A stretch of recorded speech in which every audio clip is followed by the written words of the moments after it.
The greatest illusions are the ones we never question. Every day, reality presents itself as a collection of separate, disconnected objects.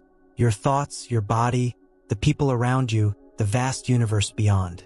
Everything appears to be defined by space and time, each thing existing in its own place, unaffected by what is light years away. But what if the separation is nothing more than a carefully crafted deception? Modern physics has uncovered a phenomenon so counterintuitive that it shatters everything we assume about reality. A discovery that Einstein himself dismissed as spooky action at a distance. It's called quantum entanglement, a process where two particles, no matter how far apart, remain mysteriously linked. Change one, and the other reacts instantaneously, defying the limits of space and time. This is where the enigma begins. If particles, the very building blocks of existence, can transcend distance and behave as a single system, what does that mean for consciousness? Could the same hidden threads that bind quantum particles also weave together human minds? Could thoughts, emotions, or even awareness itself be entangled in ways we've never fully grasped? The implications are nothing short of extraordinary. A reality where the mind is not confined within the skull but intertwined across the fabric of existence. A world where consciousness is not isolated, but part of a vast, interconnected network. One that could explain intuition, telepathy, and the inexplicable synchronicities that defy logical explanation. For decades, mainstream science has dismissed these ideas as speculative, yet new research suggests otherwise. Scientists are now peering into the quantum world, uncovering strange and unsettling connections between the subatomic and the mental. The deeper they look, the more they find whispers of something profound, something that could change our entire understanding of who and what we are. But before unraveling these hidden connections, one thing must be made clear. Quantum entanglement is not just another scientific oddity. It is one of the most unsettling and paradoxical discoveries in human history.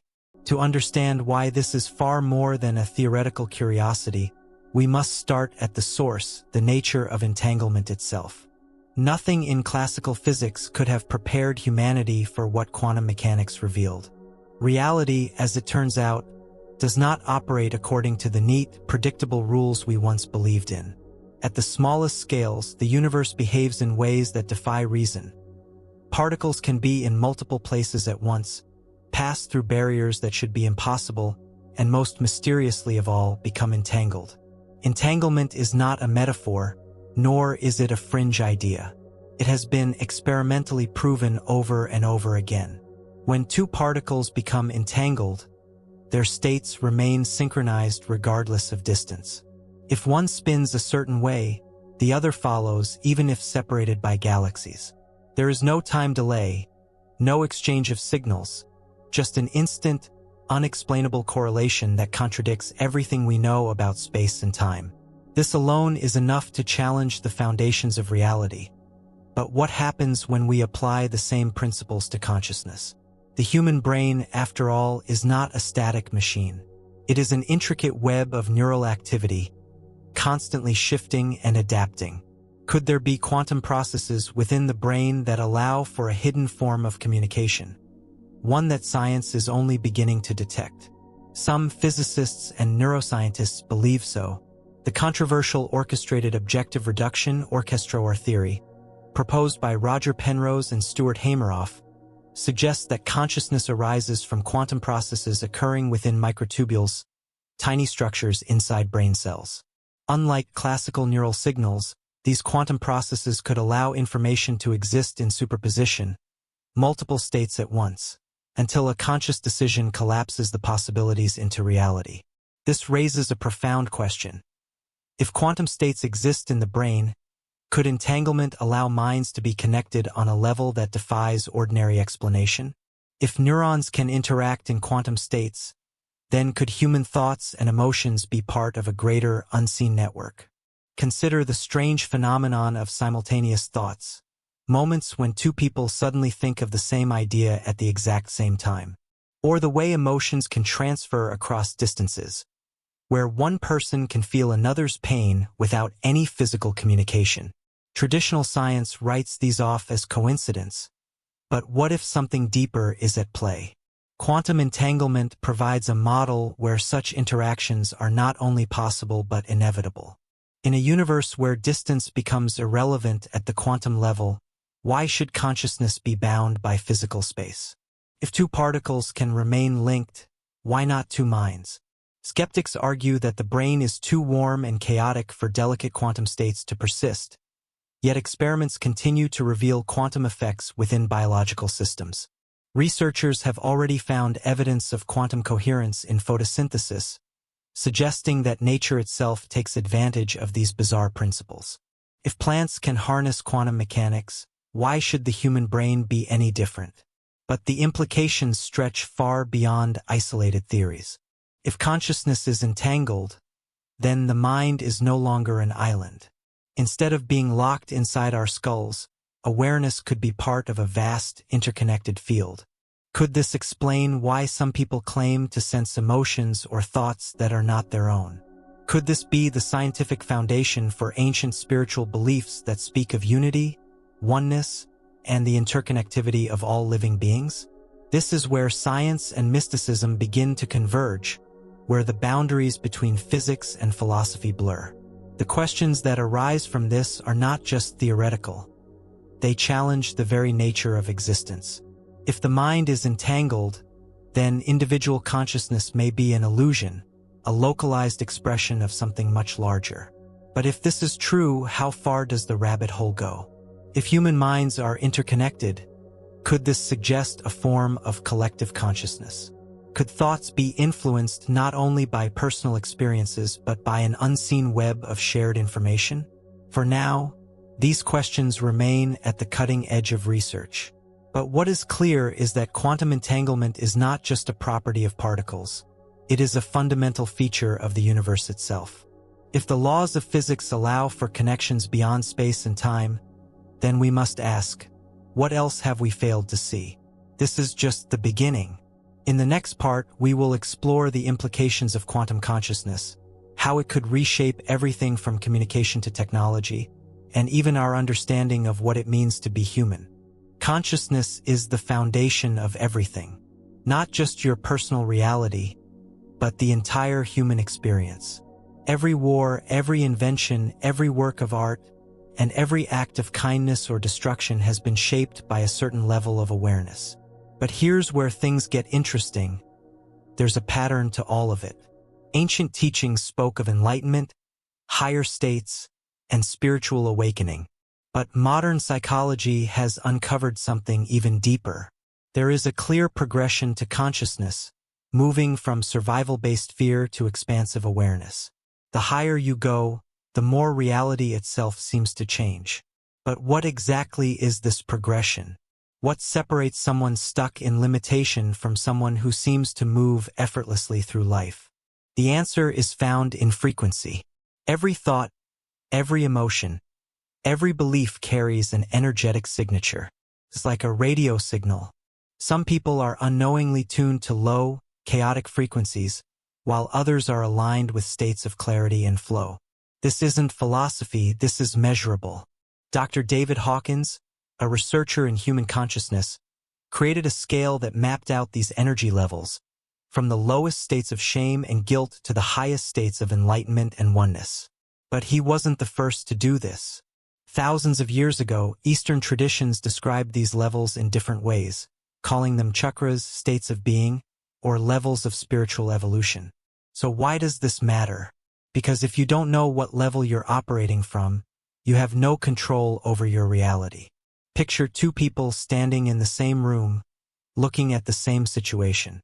One person feels completely stuck, frustrated, and powerless. The other sees endless opportunity and solutions. What's different? Not their circumstances, just their level of consciousness. If you've ever felt like life is working against you, it's not because the world is unfair. It's because you're tuned into a level that is feeding you that perception. In low consciousness states, everything feels hard. Life seems unfair. Problems appear insurmountable. But these aren't facts, they're just reflections of the level you're at. When you shift to a higher state, the very same world appears different. New insights emerge. What once seemed impossible suddenly feels obvious. And here's the most shocking part. Your external reality actually begins to change. The people you attract, the opportunities that appear, and the way situations unfold begin to align with your new frequency. The reason this is called a code is that it follows a structured path. You don't just randomly jump between states. There is a progression, a sequence. And the reason most people stay stuck is because they don't even realize there is a structure. This code is why some people seem to operate on an entirely different plane of reality while others struggle. It's why two people can read the same book, hear the same advice, or have the same experiences. Yet one transforms their life while the other stays the same. It all comes down to which level of the code they're functioning from. And the most important part? You're not stuck where you are. Now that you understand the existence of this code, the real question is, where do you stand? In the next breakdown, we're going to explore the actual levels. The lower states where people feel trapped in suffering and limitation. The mid-levels where the shift begins. And the highest levels where reality itself bends in response to your awareness. Because once you see where you are, you'll finally understand what's been keeping you there. And more importantly, how to rise beyond it. Now that the structure of consciousness has been revealed, the next step is understanding where you fall on this scale. Because the truth is, your entire reality is dictated by the level you operate from. Your emotions, decisions, relationships, and even the opportunities that appear in your life are a direct reflection of your state of awareness. Most people assume they see the world as it is. But that's an illusion. You don't see reality, you see a projection of your level of consciousness. The thoughts you repeat, the beliefs you hold, and the emotions you experience daily. These aren't just habits. They are signposts, revealing exactly where you are on the spectrum of awareness.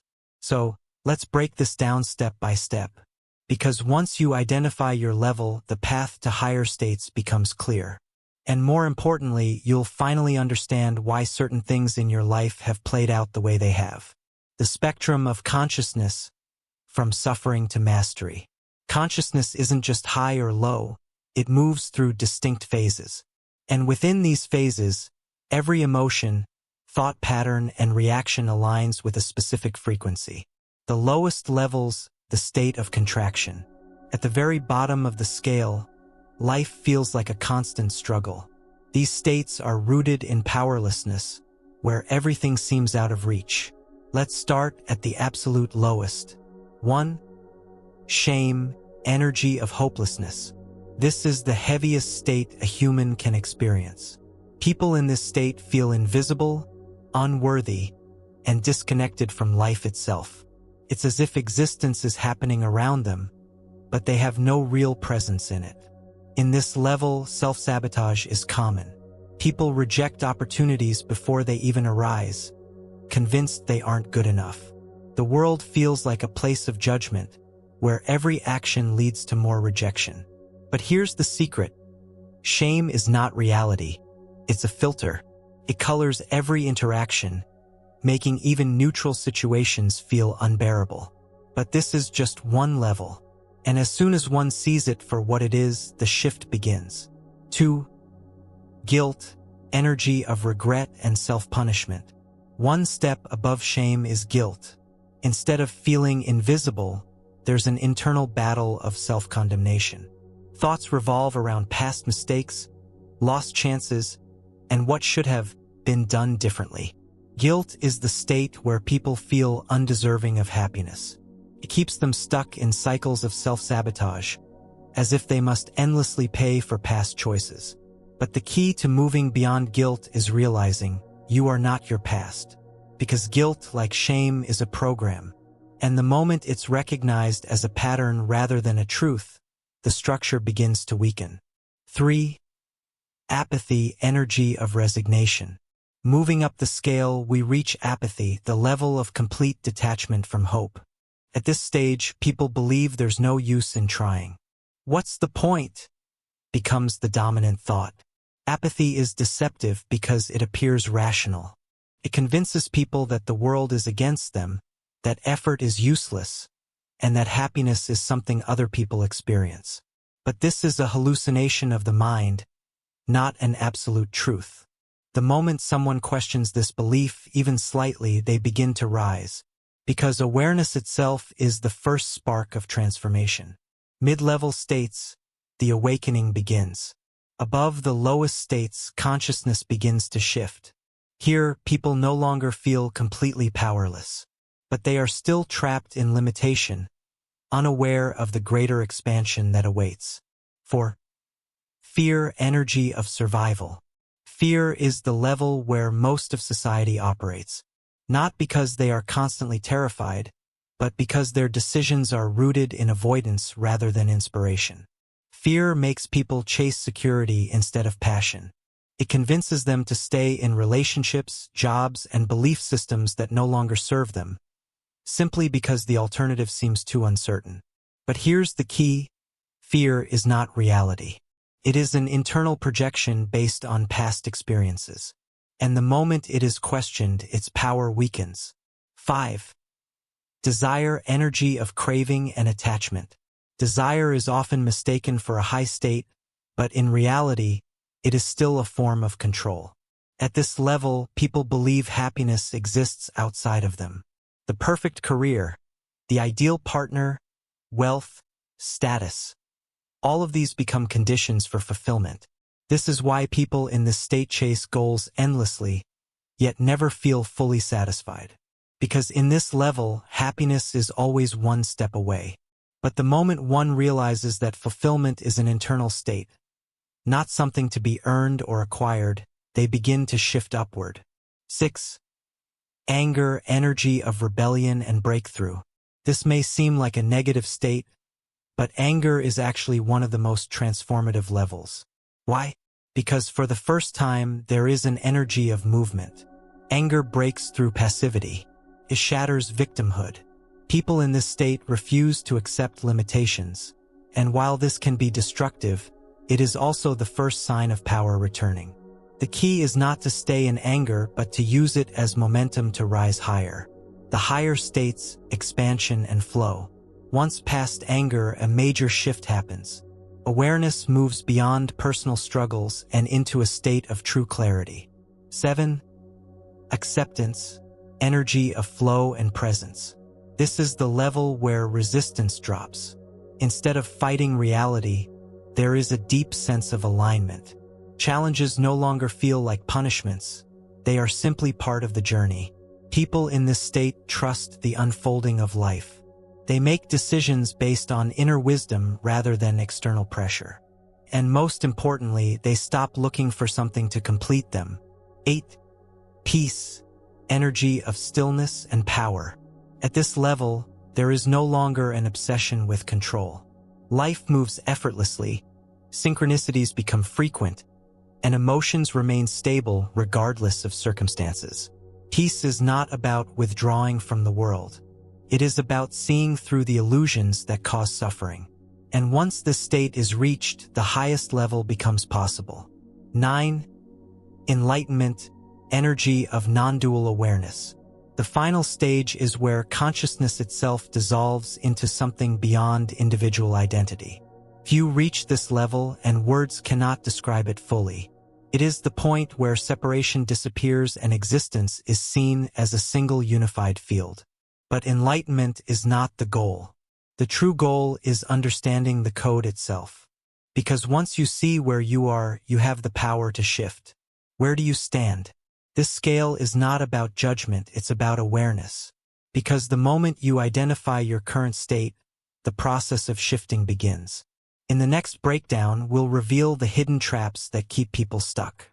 Because even after seeing the path, there are forces that work against expansion. And if you don't know what they are, you'll unknowingly keep yourself in the lower states without even realizing it. Now that the levels of consciousness have been revealed, a powerful realization emerges. Most people never break free, not because they lack intelligence, ambition, or spiritual insight, but because hidden forces keep them locked in place. These forces operate silently, influencing thoughts, emotions, and behaviors without detection. And unless they are exposed and dismantled, even the most profound understanding of consciousness will fail to create transformation. This is why some people spend years studying personal growth, reading books, practicing meditation, yet their lives barely change. They rise slightly but get pulled back, over and over, because knowing the path is not enough. So now, the next revelation must be confronted. The hidden mechanisms that keep people trapped in the lower levels. If you've ever wondered why certain patterns repeat, why growth feels slow, or why breakthroughs fade, this is why. The first trap, the illusion of awareness. One of the biggest misconceptions about consciousness is that simply knowing about the levels means progress has been made. But this is an illusion. Real transformation does not happen in the mind. It happens in your energetic state. Most people assume they have risen because they understand a concept. But here's the truth. Understanding is not enough. A person can intellectually grasp that fear is an illusion, yet still feel paralyzed by it. They can read about detachment, yet still obsess over external outcomes. This is the difference between knowledge and embodiment. The mind is clever. It creates spiritual identities, convincing people they have advanced when, in reality, they are still operating from the same core frequency. So how can this trap be broken? By shifting focus from thought to state. Instead of asking, "Do I understand this?" the real question is, "Am I experiencing this as my reality?" The difference is profound. And once seen, the false layers of awareness begin to crumble. The second trap, emotional gravity. Emotions are not random, they are frequency locks. Every emotion carries a specific vibrational signature. And when a person consistently feels a certain way, they become energetically tuned to that level. This is why people struggle to escape negative cycles. It's not just about thoughts, it's about emotional conditioning. For example, a person in shame may logically know they are worthy, yet feel an underlying heaviness that contradicts it. Someone in fear may understand that risks lead to growth, yet their body tightens at the thought of stepping forward. This happens because emotions have weight. They act like gravity, pulling a person back to familiar states. The stronger the emotional history, the stronger the pull. So what's the escape? Two things must happen. 1. Interrupt the pattern. Every time an emotion arises, instead of reacting, it must be witnessed without attachment. This creates separation between awareness and emotional gravity. 2. Shift the frequency. Instead of fighting emotions, they must be replaced with higher vibrational states through intentional practice. Gratitude, stillness, and conscious energetic shifts. When this process is repeated, the emotional locks begin to break. The pull weakens, and in that space, true elevation happens. The third trap, the addiction to identity. Perhaps the most powerful force keeping people trapped is their own identity. Every person carries a self-concept, a deep internal image of who they are. This identity is formed by experiences, beliefs, and conditioning. And here's the shocking truth. People are more loyal to their identity than they are to their own happiness. Even when their current level of consciousness causes suffering, they cling to it because it is familiar. For example, someone conditioned in lack consciousness may sabotage financial success because wealth contradicts their self-image. A person stuck in victim consciousness may unconsciously attract conflict because it reinforces their identity. Someone identified with struggle may reject ease and flow, mistaking it for complacency. The human mind does not seek truth. It seeks consistency with its self-image. This is why change feels difficult. Because when a person moves toward a higher state, the old identity fights back. It whispers, "This isn't who you are. This feels fake. You're losing yourself." But the truth is, you are not losing yourself, you are shedding what was never really you. To break this trap, the old identity must be consciously dismantled. It is not about forcing change, It is about allowing a new self-concept to emerge. And this leads to the final trap. The fourth trap, the illusion of external reality. The greatest illusion keeping people stuck is the belief that reality is fixed. Most live under the assumption that the world exists independently of their perception. But consciousness research has revealed something staggering. Reality is a mirror. It does not show the world as it is, it reflects back the internal frequency of the observer. This is why two people can experience the same event yet interpret it completely differently. One sees loss, the other sees opportunity. One feels fear, the other feels excitement. The difference is not in the event, but in their state of consciousness. But here's where it gets deeper. This reflection is not passive. It is responsive. At lower levels of consciousness, the world appears harsh, unfair, and full of struggle. But as one shifts higher, reality itself begins to reconfigure. Opportunities appear where none existed before. Solutions emerge effortlessly. Synchronicities increase. Not because the external world has changed, but because the frequency of perception has shifted. This is why some people feel trapped in cycles of suffering, while others seem to flow effortlessly. It is not luck. It is not chance. It is the natural response of consciousness to itself. And this is the ultimate key. The moment one stops waiting for external reality to change, and instead changes their internal frequency, everything begins to shift. The path to true liberation. Breaking free from these traps is not about learning more information.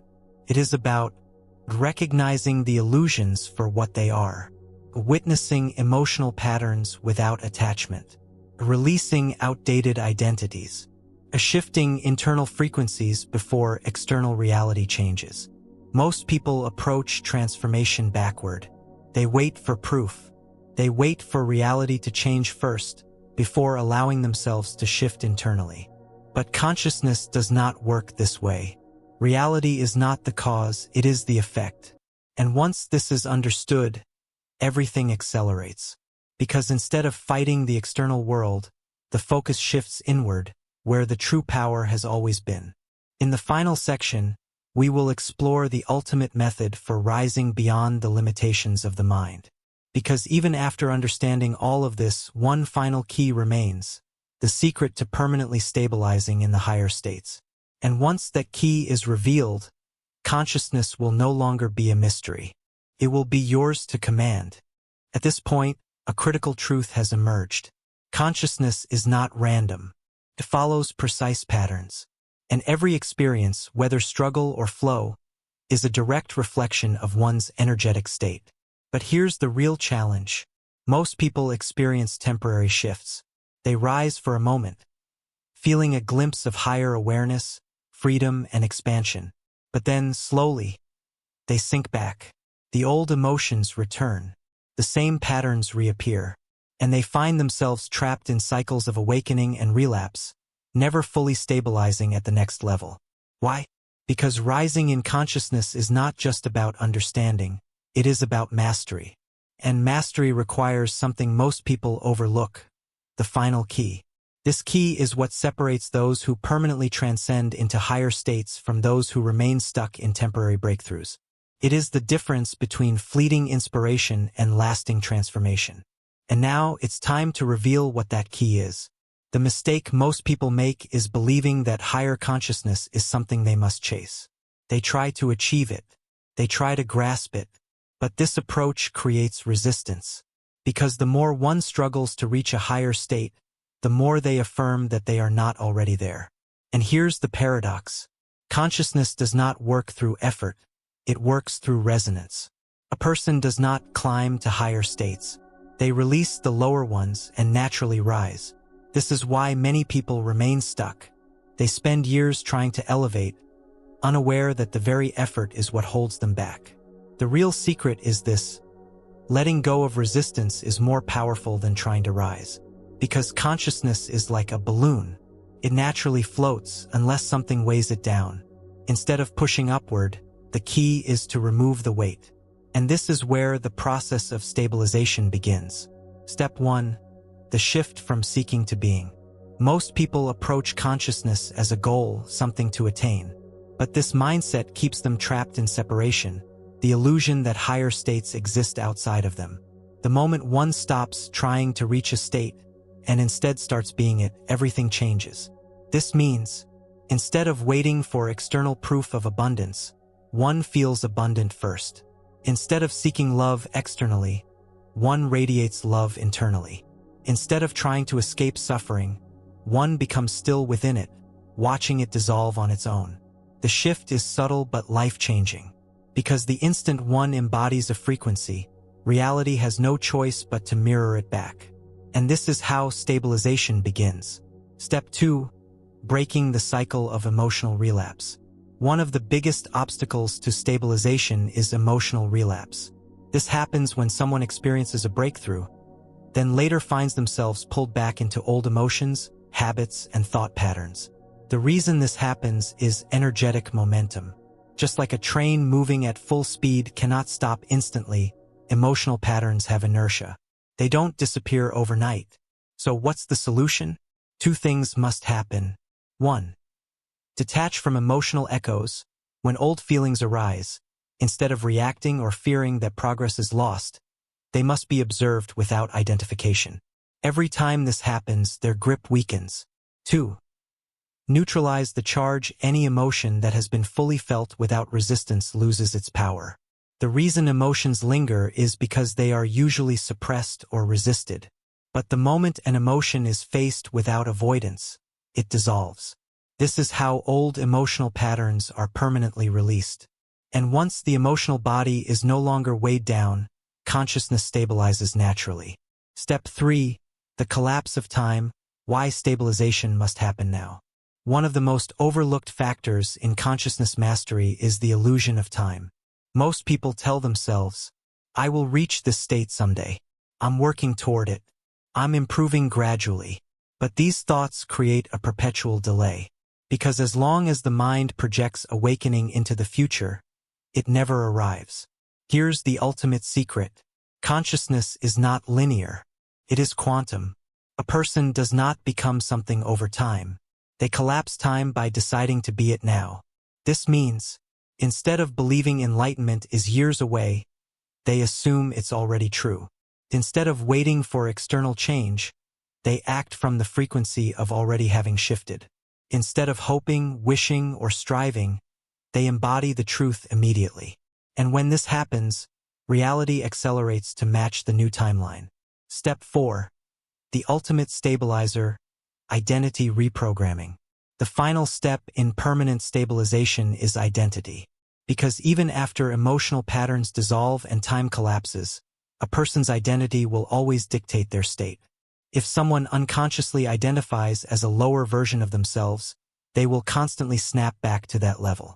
But if their core identity reflects the highest state of consciousness, stabilization is effortless. So how is this done? By rewriting self-concept at the subconscious level. Instead of thinking, I am someone trying to reach a higher state, one must fully accept, I am this higher state already. And this is not just a belief shift. It is an energetic embodiment. Once identity shifts, everything follows. At the highest levels of consciousness, something profound happens. The entire search for awakening dissolves. Because the one seeking was never separate from it to begin with.